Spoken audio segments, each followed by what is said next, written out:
ಶ್ರೀ ಗುರು ಬಸವಲಿಂಗಾಯ ನಮಃ.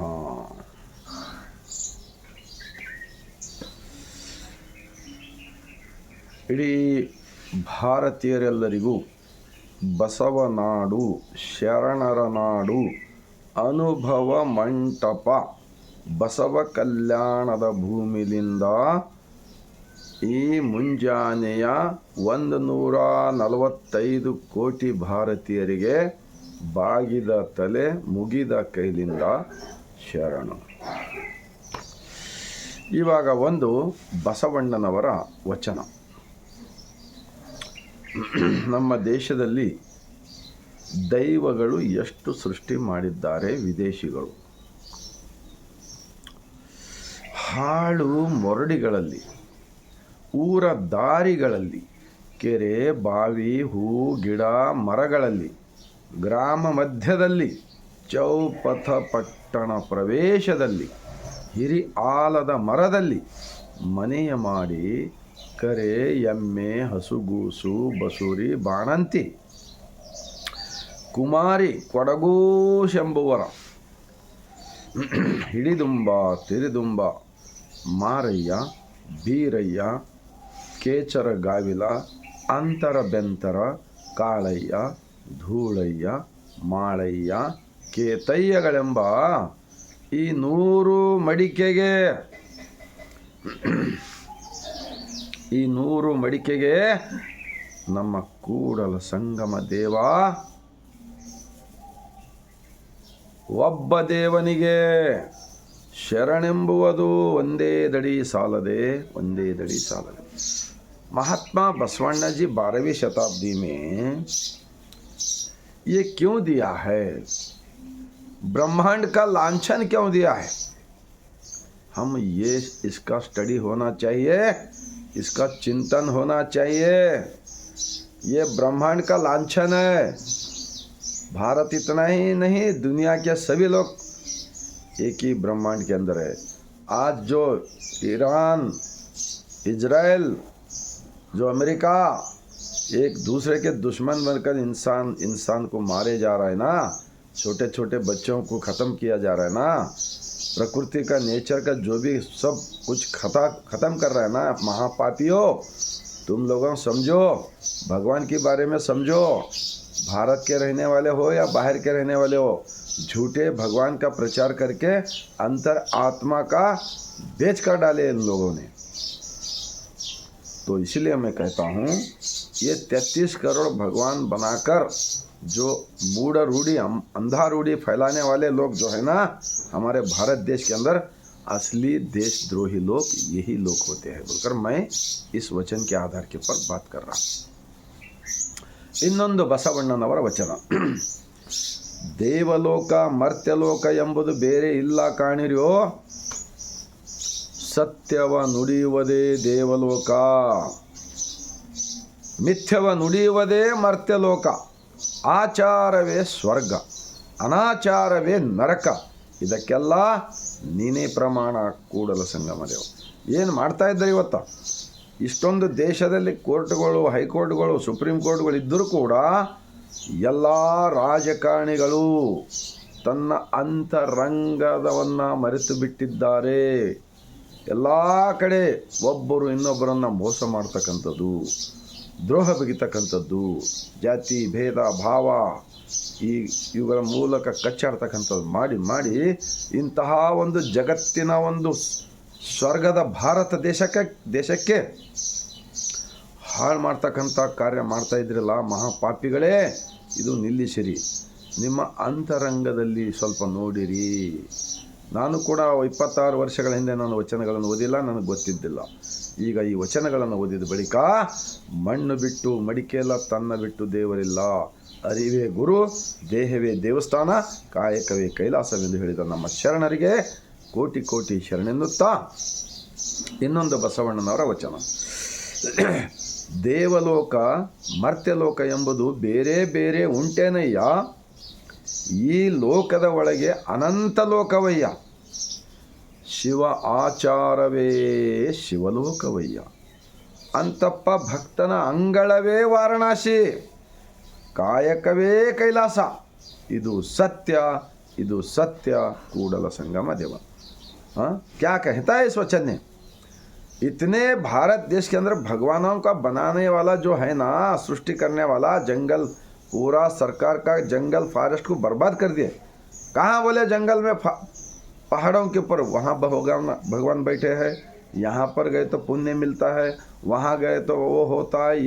ये पाखंडवाद, ये अंधविश्वासी फैलाने वाले लोग, ये स्वार्थी लोग, इन लोगों ने असली देशद्रोही होते हैं बोलकर मैं इस वचन के आधार के ऊपर बात कर रहा हूँ।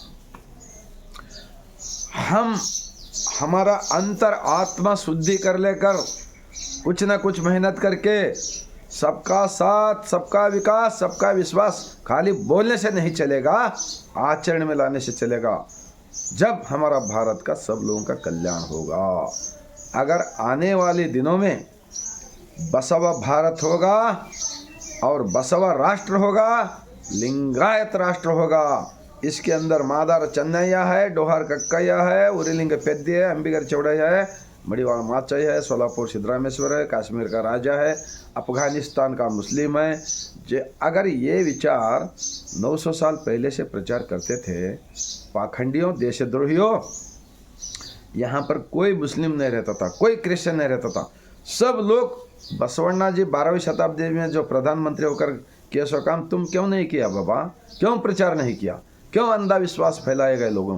कितने भी ईद है सब बर्बाद करने का ईद है देश के अंदर।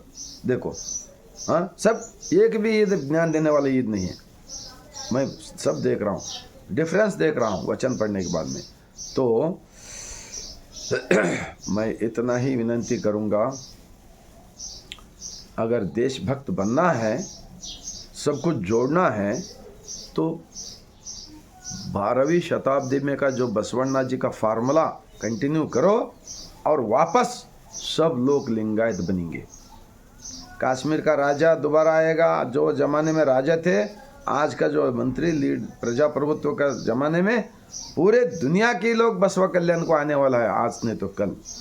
ये बसवा कल्याण के इतिहास से सारा भारत ने, ये बाहर के जो देश के जो लोग युद्ध लड़ा रहा ना, विमान है जो बम फेंक रहे, बिल्डिंगा गिरा रहे, छोटे छोटे बच्चों को मारे जा रहे, महापापियों, भैया भारत के रहने वाले पाखंडवादियों, अंधविश्वास फैलाने वाले लोगों, हाँ, मैं धर्म का प्रचार करता हूँ, मैं ज्ञान देता हूँ बोल के अलग अलग लोगों को पाखंडवाद पूजा करने को बोल बोल के अंतर आत्मा को भुलाया ना तुम लोगों ने। ये छोड़ दो, ये छोड़ दो, बस करो, वचन के किताब पढ़ो। बसवा कल्याण के प्रकृति का तत्व है, नेचर का तत्व है। सूर्यನ ಉದಯ ತಾವರೆಗೆ ಜೀವಾಳ, ಚಂದ್ರನ ಉದಯ ನೈದಿಲಿಗೆ ಜೀವಾಳ, ಕೂಪರ ಠಾವಿನಲ್ಲಿ ಕೂಟ ಜೀವಾಳ, ಒಲಿದ ಠಾವಿನಲ್ಲಿ ನೋಟ ಜೀವಾಳವಯ್ಯ, ನಮ್ಮ ಕೂಡಲ ಸಂಗನ ಶರಣರು ಬರುವೆಮಗೆ ಪ್ರಾಣ ಜೀವಾಳವಯ್ಯ. ಏನದ ಇದು ವಚನ? ಎಷ್ಟು ಮಠಗಳಿವೆ ಕರ್ನಾಟಕ ರಾಜ್ಯದಲ್ಲಿ. ಯಾಕಪ್ಪ ನೀವೆಲ್ಲರೂ ಇಂಥ ವಿಚಾರಗಳನ್ನು ಆಚರಣೆಯಲ್ಲಿ ತಂದು ಜನರನ್ನು ಪ್ರಚಾರ ಮಾಡ್ತಾ ಇಲ್ಲ? ಇದು ಇವತ್ತಿನ ಯುವಕರು ಕೂಡ ಕೇಳಬೇಕು, ಈ ಜನರನ್ನು ವಿಚಾರಣೆ ಮಾಡಬೇಕು, ಇವರಿಗೆ ಪ್ರಶ್ನೆ ಹಾಕಬೇಕಂತೇಳಿ ನಾನು ಈ ವಿನಂತಿ ಮಾಡ್ಕೊಳ್ತಾ ಇದ್ದೀನಿ ಈ ವಚನ ವಿಡಿಯೋ ಮೂಲಕ. ದೇವರ ಬೇಕಾ ನಿಮಗೆ? ಇನ್ನೊಂದು ಬಸವಣ್ಣನವರ ವಚನ. ನೀನು ಒಲಿದರೆ ಕೊರಡು ಕೊನರುವುದಯ್ಯ, ನೀನು ಒಲಿದರೆ ಬರಡು ಹಯನಾಗುವುದಯ್ಯ, ನೀನು ಒಲಿದರೆ ವಿಷವೆಲ್ಲ ಅಮೃತವಾಗುವುದಯ್ಯ, ನೀನು ಒಲಿದರೆ ಸಕಲ ಪಡಿ ಪದಾರ್ಥಗಳೆಲ್ಲವೂ ಇದರಲ್ಲೇ ಇರುವವು ಕೂಡಲ ಸಂಗಮ ದೇವ. ಎಂತಹ ವಚನಗಳಿವೆ, 23 ಭಾಷೆಯಲ್ಲಿ ಸಿಗುತ್ತವೆ ವಚನ, ಓದಿರಿ. ಇಲ್ಲಿ ಒಲಿಸಿಕೊಳ್ಳಿರಣ್ಣ. ಮಾನವ ನಿರ್ಮಿತ ಸೃಷ್ಟಿಯಲ್ಲಿ ಒಂದು ಏನು ಮಾನವ ನಿರ್ಮಿತ ಹಲವು ದೈವಗಳ ಬೆನ್ನು ಹತ್ತಿದರೆ ನಿಮಗೆ ಏನೂ ಸಿಗುವುದಿಲ್ಲ. ಅಜ್ಞಾನಿಗಳಾಗಿ ದೇಶದಲ್ಲಿ ಕ್ರೂರಿ ಮತ್ತು ಕೊಲೆಗಡಕರು, ಮೋಸಗಾರರು, ವಂಚಕರ ಸಂಖ್ಯೆ ಹೆಚ್ಚಾಗ್ತಾ ಇದೆ. ಇಂತಹ ಅಜ್ಞಾನದ ಆಚರಣೆಯಿಂದ ಇದನ್ನೆಲ್ಲ ಬಿಡಬೇಕು. ವೈಜ್ಞಾನಿಕ ವಿಚಾರ, ವೈಚಾರಿಕ ವಿಚಾರ, ವಿಜ್ಞಾನದ ವಿಚಾರ ಬಸವಣ್ಣನವರು ಸ್ಥಾಪಿಸಿದ 12ನೇ ಶತಮಾನದ ಪ್ರಧಾನಮಂತ್ರಿ ಅವರು ತಮ್ಮ ಮನೆಯನ್ನೇ ಬಿಟ್ಟುಕೊಟ್ಟರು. ಇಂತಹ ಪಾಖಂಡಗಳನ್ನು ಕಂಡು ಎಲ್ಲರನ್ನು ಒಪ್ಪಿಕೊಂಡು ಅವರ ಕಣ್ಣೀರನ್ನು ಒರೆಸಿದವರು ಮಹಾತ್ಮ ಬಸವಣ್ಣನವರನ್ನು 12ನೇ ಶತಮಾನದ ಇತಿಹಾಸ ನಾವು ನೋಡಿದಾಗ ಆ ಮಹಾತ್ಮ ಶರಣರಿಗೆ ಅವರಿಗೆ ತೊಂದರೆ ಕೊಟ್ಟು ಅವ್ರಿಗೆ ಕೊಲೆ ಮಾಡಿದ್ರಲ್ಲ ಮಹಾಪಾಪಿಗಳೇ, ಅವರ ವಚನಗಳನ್ನು ಸುಟ್ಟಿರಲ್ಲ ಮಹಾಪಾಪಿಗಳೇ, ನೀವು ಇವಾಗಲಾದರೂ ಬದಲಾವಣೆ ಆಗಿದೆ ಅಂತ ಹೇಳಿ ಈ ಮೂಲಕ ವಿನಂತಿಸಿಕೊಳ್ತಾ ನಾನು ಒಂದು ಭಾವುಕಾಗಿ ಹೃದಯದಿಂದ ಹೇಳುತ್ತಿದ್ದೇನೆ. ಏನು, ನಾವು ಎಲ್ಲಿವರೆಗೆ ಬದುಕಿರ್ತೀವಿ ಅಲ್ಲಿವರೆಗೆ ನಮ್ಮ ಉಸಿರೇ ಬಸವ. ಎಂಬಲ್ಲಿ ಅನ್ನ ಭವ ಹರಿತು ಅಂತಾರೆ ಅಲ್ಲಮ ಪ್ರಭು. 80 ಕೋಟಿ ವಚನಗಳನ್ನು ಬರೆದಿರ್ತಕ್ಕಂಥ ಅಲ್ಲಮ ಪ್ರಭು ಹೇಳ್ತಾರೆ, ಎಂಬಲ್ಲಿ ಅನ್ನ ಭವ ಹರಿಯಿತು, ಎಂಬಲ್ಲಿ ಸರ್ವಜ್ಞಾನಿಯಾದೆನು. ಎಂದು ವಚಿಸುವಡೆ ವಸ್ತು ಚೈತನ್ಯಾತ್ಮಕನಾದೇನು. ಇಂತಿ ಬಸವಾಕ್ಷರ ತ್ರಯಗಳು ಎನ್ನ ಸರ್ವ ಆಂಗದಲ್ಲಿ ತೊಳಗಿ ಬೆಳಗುವ ಭೇದವನ್ನರಿತು ನಾನು ನೀನು ಬಸವ ಎನ್ನುತ್ತಿದ್ದೇನೆಯ್ಯ ಗುಹೇಶ್ವರ ಎಂದು ಹೇಳಿದರಲ್ಲಪ್ಪ. ಹೌದು, ನನ್ನಿಂದ ತಪ್ಪಾಗುತ್ತದೆ. ನಾನು ಕೂಡ ಒಳ್ಳೆಯವರ ಹತ್ತಿರ ಕುಳಿತಾಗ ಒಳ್ಳೆ ಗುಣಗಳು ಬರ್ತವೆ, ಕೆಟ್ಟವರಿದೆ. ಆದರೆ ನಮಗೆ ಮತ್ತೆ ಮತ್ತೆ ಜೀವನದಲ್ಲಿ ಬದಲಾವಣೆ ತಂದು ನಮ್ಮ ಆರೋಗ್ಯ ನಮ್ಮ ಕೈಯಲ್ಲಿ, ನನ್ನ ದೇವರು ನನ್ನ ದೇಹವೇ ದೇವಸ್ಥಾನ ಆಗಬೇಕು. ಈ ವಿಚಾರಧಾರೆ ಬಸವ ಕಲ್ಯಾಣದಾಗಿರುತ್ತೆ ಎಂದು ಹೇಳ್ತಾ ತಮ್ಮೆಲ್ಲರ ಮನಕ್ಕೆ ಹೃದಯಕ್ಕೆ ತಟ್ಟಿದೆ. ಆದರೆ ಈ ಭಾರತ ದೇಶದಲ್ಲಿರ್ತಕ್ಕಂಥ 145 ಕೋಟಿ ಭಾರತೀಯರಿಗೆ ತಲುಪಿಸುವ ಕಾರ್ಯ ಮಾಡಿರಣ್ಣ. ಸುಮ್ಮನೆ ದೇಶಭಕ್ತಿ, ರಾಷ್ಟ್ರಭಕ್ತಿ, ದೇಶ ಪ್ರೇಮ, ರಾಷ್ಟ್ರ ಪ್ರೇಮ ಜಪ ಮಾಡೋದು ಏನೂ ಆಗೋದಿಲ್ಲ. ಹಿಂದೂ ಮುಸ್ಲಿಂ ಕ್ರೈಸ್ತಂದರು ಏನೂ ಆಗೋದಿಲ್ಲ. ಇವತ್ತು ದೇಶದಲ್ಲಿ ಸರ್ಕಾರವಿದೆ, ಕಾನೂನಿದೆ. ಯಾರೇ ತಪ್ಪು ಮಾಡಲಿ, ಯಾರೇನೇ ಮಾಡಲಿ ಅವ್ರ ಮೇಲೆ ಕಂಪ್ಲೇಂಟ್ ಮಾಡಬೇಕು, ಅವರಿಗೆ ಒಳಗೆ ಹಾಕಬೇಕಷ್ಟೇ.